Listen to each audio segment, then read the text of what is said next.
इस वीडियो को देखने से पहले एक रिक्वेस्ट है मेरी, अगर आप लोगों ने चैनल को सब्सक्राइब नहीं किया तो प्लीज कर दो। Adventurers who don't believe in humanity will save the world के एपिसोड 2 की स्टार्टिंग में हम लोग उन्हीं चारों को देखते हैं जो कि टीम अप कर चुके हैं और अब वो लोग गिल्ड में आते हैं। उन्हें देखकर रिसेप्शनिस्ट काफी डर जाती है तो ओनर वहाँ पर आ जाती है और कहती है तुम मेरे रिसेप्शनिस्ट को क्यों डरा रहे हो। जिसके बाद वो उन चारों की ग्रुप को देखती है और कहती है तुम्हारी तो काफी अच्छी बैलेंस पार्टी है, तुम काफी अच्छी टीम बनाओगे। जिसके बाद करण को देखकर कहती है कि तुम वही सर्वाइवल लड़की हो ना।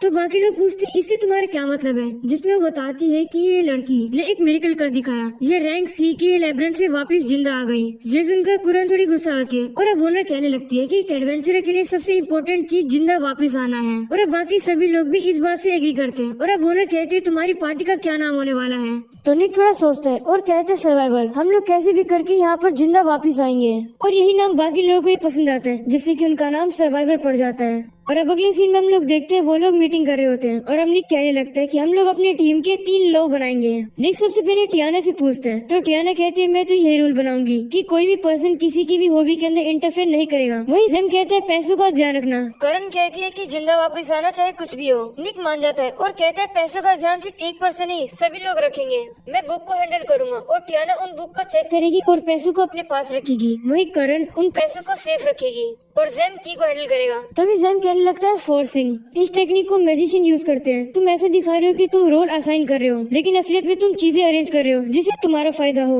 निकी सुनकर कहता है मुझे लगा था तुम में से किसी को शक होगा कि मैं पैसे चुराऊंगा। टियाना कहने लगते है निक पैसे नहीं चुरा पाएगा क्योंकि उससे पहले उसे मुझसे लड़ना होगा। ये सुनकर निक हंसने लगता है और कहते है तुम सही कह रही हो। और अब निक कहने लगता है कि जब मैं पहले अपनी पार्टी में हुआ करता था तब हम लोग एक दूसरे पर ट्रस्ट रखते थे जिससे कि हम लोग अपने काम को पूरा कर पाते थे, लेकिन अभी यहाँ पर ट्रस्ट बनाना हमारे लिए काफी डिफिकल्ट है। निक करण से कहने लगता है कि क्या तुम मुझ पर बिलीव कर सकती हो। जिस पर वो कहती नहीं, तुम पर बिलीव करना थोड़ा मुश्किल है लेकिन मैं तुम पर बिलीव करना चाहती हूँ। बाकी लोग भी सुनकर कहते हैं हाँ हम भी यही फील करते हैं, हम भी तुम पर बिलीव करना चाहते हैं। और सुबह हम लोग देखते हुए एक जगह पर पहुँच जाते हैं। निक कहने लगता है की अभी हम लोग जी रैंक पर है, इसलिए हमें सिर्फ 3 लेब्रिंथ में ही जाने की परमिशन है। हमें किसी 2 में जाकर उनके बॉसेस को डिफीट करना होगा जिससे कि हम लोग रैंक F पर प्रमोट हो सके। और अब वो लोग एक लेब्रिंथ में आते हैं। टियाना कहने लगती है कि मुझे नहीं लगता कि जो मैंने स्कूल में पढ़ा है वो मेरे यहाँ पर काम आएगा।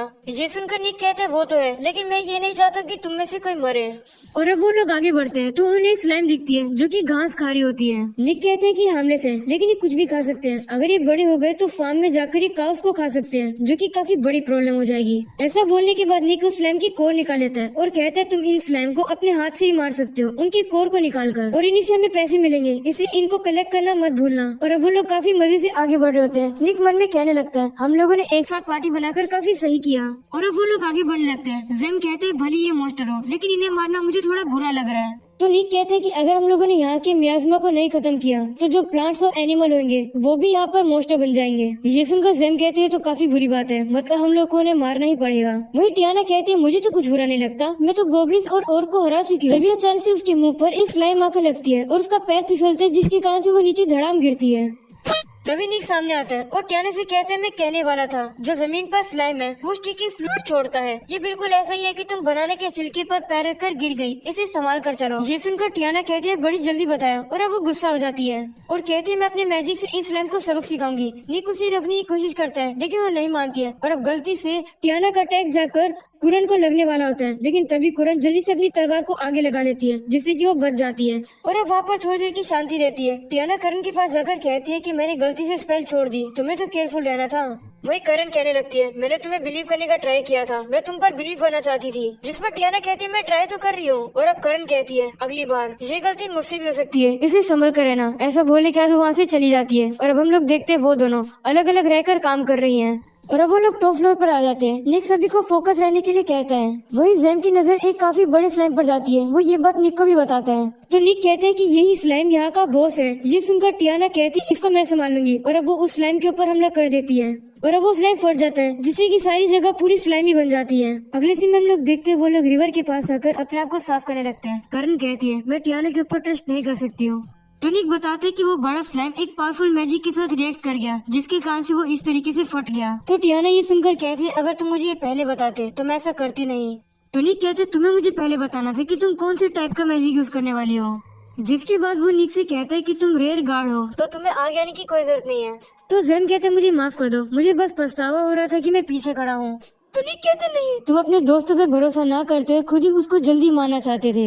ये सुनकर जैम शॉक हो जाता है और कहता है हाँ तुम्हें कैसे पता। जिसके बाद निक एक मीटिंग बुलाता है और सभी को अपने सारे इक्विपमेंट दिखा देता है और कहता है मैं हाथों से और डैगर से काफी अच्छा लड़ सकता हूँ। मुझे मैजिक का मोह भी नहीं आता है और न ही मैं हैवी वेपन उठा पाता हूँ। ये सुनकर टियाना निक से कहती कि तुम अपने सीक्रेट क्यों बता रहे हो। तो निक कहता है कि तुम उन लोगों पर ट्रस्ट नहीं कर सकते हो जिनके तुम्हें सीक्रेट ना पता हो। अगर तुम्हें उनकी सीक्रेट पता है तो तुम उनको अच्छे से समझ सकते हो, उनको तुम अच्छे से ट्रस्ट कर सकते हो। तो टियाना कहती है कि क्या तुम चाहते हो कि हम भी तुम्हें अपने सीक्रेट और वीकनेसेस बताएं। तो निक कहता है नहीं, मुझे पता है कि तुम सभी लोगों के पास एक न एक रीजन है जिसके कारण से तुम अपना सीक्रेट छुपा रहे हो, क्योंकि पास्ट में तुम लोग को धोखा मिल चुका है। और अगर तुम्हें अपने सीक्रेट नहीं बताने तो मत बताओ। हम लोग को नहीं पता है कि हम लोग एक साथ कब तक है, लेकिन जब तुम कंफर्टेबल हो तब तुम बता सकते हो। बदले में मैं ये चाहता हूँ कि तुम ये डिसाइड करो कि तुम इस पार्टी में रहकर क्या करना चाहते हो।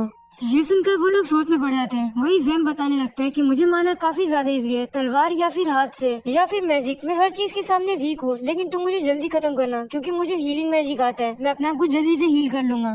ये सुनकर निक कहते हैं कि तुम हमें ये बात ऐसी क्यों बता रहे हो कि हम तुम्हें मारना चाहते हैं। वही टियाना करण के पास जाकर उससे माफी मांगती है और कहती है मैं एक मेज हूँ और मेरी स्पेशलिटी विंड और वाटर मैजिक है। मैं लाइटनिंग और अर्थ मैजिक भी यूज कर सकती हूँ, लेकिन वो मेरा ज्यादा स्ट्रॉन्ग नहीं है और मैं मुश्किल से ही फायर मैजिक यूज कर सकती हूँ। और तुम्हारे साथ जो सुबह हुआ वो मेरी ही गलती थी, उसके लिए मुझे माफ कर दो। और अब टियाना अपनी वीकनेस बताने लगती है। वो बताती है कि वो अर्थ और फायर मैजिक के सामने पावरलेस है और क्लोज कॉम्बैट के सामने भी मैं वीक हूँ। ये सुनकर करण कहते तुम ये बात मुझे क्यों बता रही हो। तो टियाना कहती क्योंकि तुम फायर और क्लोज रेंज अटैक में काफी ज्यादा माहिर हो। ऐसा बोलने के बाद वो अपनी सीट पर वापस जाकर बैठ जाती है और ठंड के मारे कांपने लगती है। और करण ये सब देख लेती है और वो अपने फायर मैजिक का यूज करके टियाना के सामने आग लगा देती है, जिससे कि टियाना को थोड़ी राहत मिलती है और वो करण का शुक्रिया करती है। करण खड़ी होती है और कहती है काफी बुरा हुआ, मैं अपने फायर से तुम्हें जलाने वाली थी लेकिन मेरा अटैक मिस हो गया।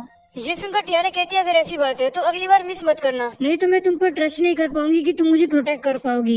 ये सुनकर करण खुश रहती है और कहती है वो सब तुम मुझ पर छोड़ दो। और अब शाम के टाइम में हम लोग देखते हैं वो गोब्लिन से फाइट कर रहे होते हैं। निक कहता है कि इन लोगों के पास थोड़ी इंटेलिजेंस होती है, इसलिए इनको मारने में थोड़ी डिफिकल्टी आती है। ऐसा बोलने के बाद निक काफी सारे गोब्लिन को मार देता है। ये देखकर जैम काफी हैरान हो जाता है और अब वो लोग काफी गोब्लिन को मार देते हैं। जिसके बाद टियाना अपनी मैजिक सर्च का यूज करके मॉन्स्टर को ढूंढती है। तो उसे पता लगता है कि नॉर्थ साइड में 500 मीटर दूर 10 गोब्लिन है। टियाना सभी को ये बात बताती है और बताती है कि गोब्लिन काफी पास है। निकी सुनकर टियाना से कहते तुम्हें ये कैसे पता। तो वो बताती है कि मैं 3 किलोमीटर दूर के मॉन्स्टर को अपने मैजिक के जरिए ट्रेस कर सकती हूँ। ये सुनकर निक हैरान हो जाता है और कहता है तुम तो काफी अमेजिंग हो।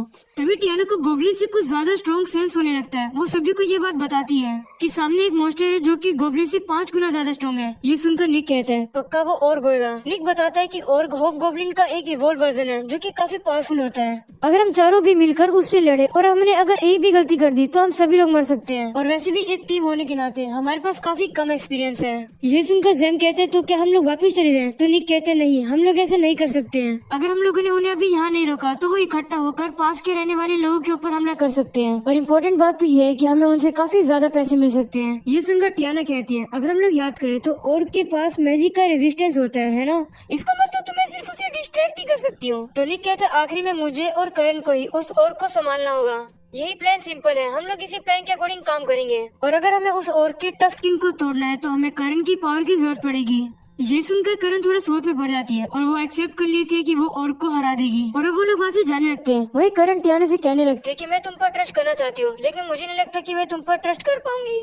ये सुनकर टियाना कहते हैं सिर्फ तुम ही ऐसा फील नहीं करती हो, हम सभी लोग ऐसे ही चाहते हैं। हम सभी एक दूसरे पर ट्रस्ट करना चाहते हैं, लेकिन उन्हें पता नहीं कि क्या हम लोग ट्रस्ट कर पाएंगे या फिर नहीं। और अब वो लोग अपने डेस्टिनेशन पर पहुंच जाते हैं, जहाँ पर करण अपनी तलवार लेकर सबसे आगे पहुंचती है। फिर जैम अपनी पावर को यूज करके निक और करण की पावर को बढ़ा देता है। वहीं दूसरी तरफ टियाना अपने मैजिक का यूज करके कुछ गोब्लिन्स को मार देती है और अब वो और ज्यादा गोब्लिन्स को आगे बुला लेता है। लेकिन निक अपने डैगर से सभी गोब्लिन्स को मारता हुआ चलता है। वही करण कांप रही होती है। वो मन में कहने लगते हैं कि मुझे इस पार्टी से वही चाहिए था जो मैंने स्टार्टिंग से डिसाइड किया हुआ था। मैं सभी पर बिलीव करना चाहती हूँ। जिसके बाद वो आगे बढ़ती है और कहती मैं पीछे नहीं देखूंगी। वही टियाना अपने मैजिक का यूज करती है, लेकिन इस बार वो करण को बिल्कुल भी हिट नहीं होती है, बल्कि वो सामने मॉन्स्टर को जाकर लगती है। और अब मौके का फायदा उठाकर वो आगे बढ़ने लगती है। वो कहती है कि मैं सभी पर ट्रस्ट करती हूँ। ऐसा बोलने के बाद वो उस ऑर्ग के ऊपर अपनी तलवार लेती है और उसको मार देती है। ये देखकर सभी लोग काफी हैरान हो जाते हैं। वही करण कहने लगते हैं देखा, मैं टियाना के ऊपर ट्रस्ट कर सकती हूँ। कियाना मजाक में कहती है ये सिर्फ एक ही बार हुआ है, लेकिन अगली बार मैं तुम्हें पक्का हिट करूंगी। ये देखकर जैम निक से कहने लगता है कि क्या ये दोनों एक दूसरे को पसंद नहीं करते हैं, तो निक स्माइल करता है और कहता है शायद से नहीं। और अब वो लोग गॉब्लिन्स की होर्न को कलेक्ट करने लगते हैं, जिससे कि वो उन्हें बेचकर पैसे कमा सके। वहीं करण भी कलेक्ट कर रही होती है, तभी उसी पॉकेट में एक बैग जैसी चीज दिखती है, जिससे कि उसकी यादें जुड़ी हुई है। वही निक से एक होर्न निकल नहीं रहा होता है, तो उसे काफी दम से निकालता है, जिसके कारण से वो होर्न निकल जाता है और निक दूर जाकर गिरता है, जिससे कि वो करण से टकराता है और करण के हाथ में जो वो बैज होता है वो आगे जाके गिरता है और जो होर्न और बैज एक दूसरे से टकराते हैं, जिससे कि वो बैज टूट जाता है। ये देखकर करण काफी जोर से चिल्लाती है और ये पर हो जाता है ये वाला एपिसोड खत्म। बस लाइक करना, चैनल को जरूर से सब्सक्राइब कर देना। मिलते हैं इसके नेक्स्ट एपिसोड में, तब तक के लिए पीस आउट।